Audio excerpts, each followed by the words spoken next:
Hey guys, Luke here, and this is a bit different from my episodes that I've been doing, or sorry, not episodes, but little World Cup previews that I've been doing. And this one involves two different games, which two very exciting games, all from Group A. I think it's Group A. So the first one here I'm going to talk about is Australia versus Fiji, and then the second one is England versus Ireland. So two very exciting matches.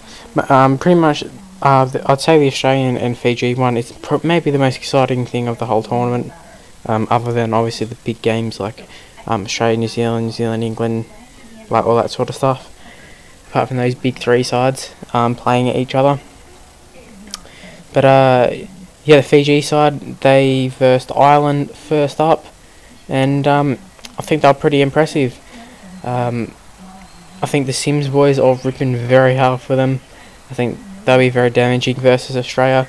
Especially, I think Australia's forwards weren't the greatest in their game against England. So that's a pretty cool tackle there on Gerard Hayne, if I've synced it up properly. Yeah, but it's not going to be. It's not the same forwards from last game, so it's kind of hard to judge. I mean, I guess the main people are kind of there, but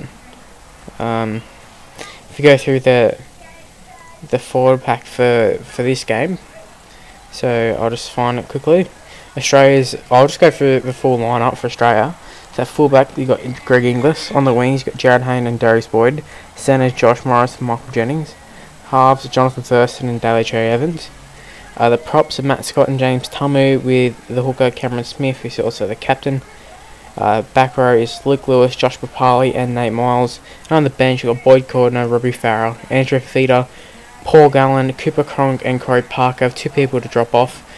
For this one, I made Paul Gallen and Cooper Cronk drop off, just because I think there's not much sense in playing Paul Gallen, especially if you're just going to come on off the bench and play a bit of prop. Like, when I give Corey Parker a run, who knows how many opportunities he's going to get in the green and gold in the near future.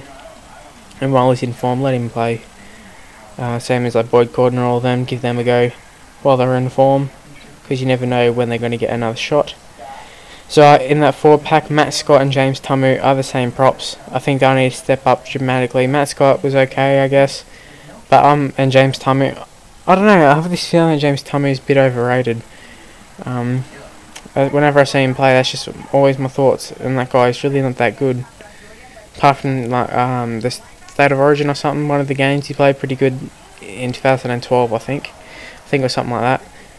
And Matt Scott's been pretty good for club all the time, but yeah, like, they're not outstanding. I don't think they're any better than anybody else or any other props. I think for Feeder's a better player. And sorry if you can hear some stuff in the background. Just turn it down just in case you can hear.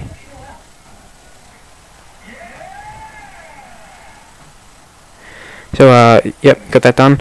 Robbie Farrell off the bench. I don't think that works well at all. Cameron Smith moving the lock. I'm not a big fan of that. I think it takes out, like, Cameron Smith's the best player in the world. I don't really understand why you'd move your best player to a position he's not really familiar with. I know it's kind of like a ball playing thing, but when he played lock, I didn't see him get involved very much. And Robbie Farrell just comes on, gave away a penalty straight away. Like, he's a pretty selfish player. Just my opinion, though. And obviously, I haven't played professional football, so you know, it's just an opinion of a fan. Papali and Lewis. I think Luke Lewis is a good player. On his day, he can be outstanding. For example, one of the State of Origin games this year, 2013, he ripped Queensland shreds. I think it was the first one. Papali, he's an up-and-comer. He was just a bench player for Queensland at best, I think, and a bit strange how he's gone straight into the start lineup, but got to rest people, so that stuff's going to happen. Nate Miles, he's a great player. I think he got Rep Player of the Year 2012, so he does step up on the big occasions, and I don't think he'll be disappointing at 13. I expect to see a better performance from the forward pack. Fiji, they're their big guns, they have to rely on the Sims boys and their back line, which consists of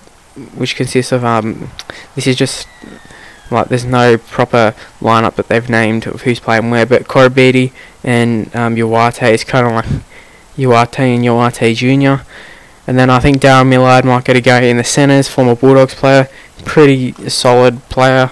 I think Red Rider won't play, but Scissor Wonga will. And yeah, that's what I think the back line will be. And the halves need to step up if they want to be any chance. But I just can't see them beating Australia. I can see them putting up a good fight, providing some good entertaining spots in the game. But I'm really seeing Australia going out with a good win. They just give away too many penalties, Fiji, especially the Sims boys give away a lot of silly penalties. And I think that's going to be their downfall. Now, moving on to England versus Ireland. On here, I'm not sure, I'll just find out exactly where it's played. So, England versus Ireland is at the John Smith Stadium in Huddersfield, as it is on this game. Just wanted to make sure. Also, the Australian one is played at Langtree Park. And I think I recorded one before, but wasn't happy with the gameplay, so I did again, and then I didn't have access to my laptop to see what stadium it was, because I did it on a different day. So I think I got the stadium wrong, but not to worry, that's not too big of an issue, I don't think. So England, they versed Australia last game and they lost 28-20. It's just all the same sort of stuff that I talked about before, due to them being in the same group. Ireland lost 32-14, and they did score a few tries, but they sort of came towards the end. I have a feeling they were down 32-0 or something like that, and I think James Hassan or someone scored at the end. Yeah, I think he was like their best forward, James Hassan, the Manly forward. He came off the bench from Manly. He was kind of a fringe player, just missed out on the grand final spot to David Gower, I think, even though Preet wouldn't have played much anyways. But yeah, he comes off the bench for them. Whether he might even start this game, who knows? I saw a likely side for Ireland and England. When I recorded this, weren't available, so I'm just going to read them out right now. So the NRL.com has a thing with England's probable side, which is Sam Tompkins at fullback, Ryan Hall and Tom Briscoe on the wings. And I think I still had Charnley on the wing there, but Tom Briscoe, great player. I think a few NRL teams tried to staff him up, but I think he ended up going to Leeds or someone in Super League. In the centres, you got Watkins and Cujo, same as last game, I believe. Rangy Chase and Kevin Sinfield are the halves. I put Gareth Widdop in. I think they need to play Gareth Widdop at 5'8". They've got Chris Hill, I think his name is, and George Burgess as prop, James Roby hooker, and then Westwood, Ferris and O'Loughlin as the back row, and then on the bench they got Widdop, Tom Burgess, James Graham and Carl Ablett, and they've actually got G Graham, so a bit strange. I think James Graham has to start for them. I don't see why you would not start him. I think he was their captain going into the tournament before whatever happened, and the speculation between he had a fight Sam Burgess, and I think James Graham would have mauled him. And then we go to the Ireland lineup with the team that I made on the game, just Creation Centre. I just did some people who are in the squad. I can't remember if I did the whole squad, but I just left it how it was.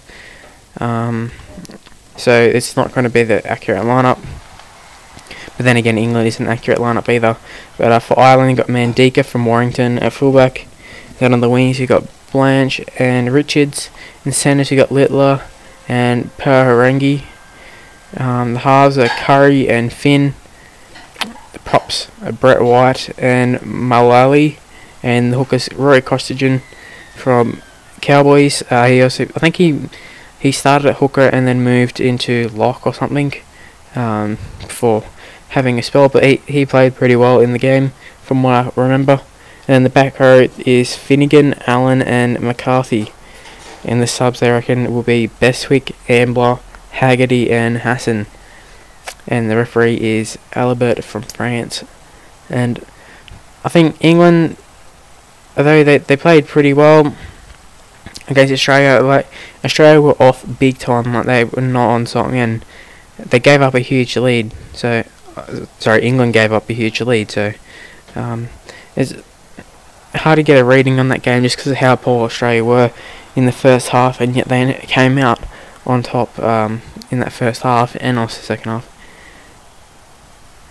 So I think if you're England fan, they seem to be happy with losing by a little bit to Australia, but you'd really be expecting more considering the lead that they took early on. Ireland, I don't expect too much of them. I mean, they didn't beat Fiji. The Ireland, they tried to go with them to the forwards and outmuscle them.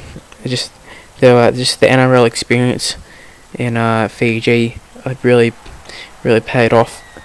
And even though Ireland's got a lot of Super League players, the Fijian boys were just too good, too fast, like Uwate, and just too strong and everything. And I think England might do the same thing.